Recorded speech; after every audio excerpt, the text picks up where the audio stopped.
त्याच्या विरोधात आज आम्ही आंदोलन शांततेत लोकशाही पद्धतीने आम्ही आज केलं. जो निरागस जीव गेला त्याच्या समर्थनात त्याच्या कुटुंबियाच्या सोबत आम्ही आहोत.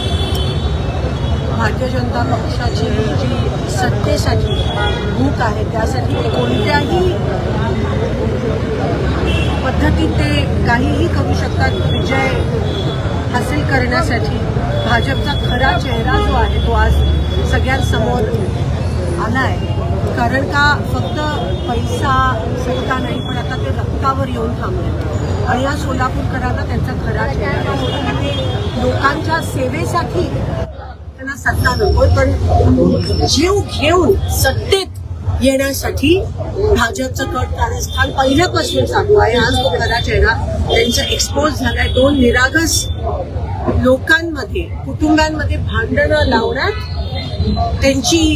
त्याच्यामधला एक निरागस जीव बळी घेण्याचं कट कारस्थान केवळ सत्तेसाठी बिनविरोध होण्यासाठी निवडणूक हे सगळं चालू आहे. आणि फक्त सोलापुरात नाही पण ठिकठिकाणी चालू आहे. लोकशाही संविधानाचे वारंवार अपमान होतोय. मग ते फॉर्म घेण्याच्या एबी फॉर्मचा विषय असेल, विड्रॉवलचा विषय असेल, आज भाजप कोणत्याही स्तराला जाऊ शकतं निवडणूक लढण्यासाठी हे साबित झालंय. आणि त्या सगळ्या प्रशासन आणि शासनाच्या विरोधात त्यांचं जे कट कारस्थान चालू आहे त्याच्या विरोधात आज आम्ही मूक मोर्चा इथे या ठिकाणी घेतला.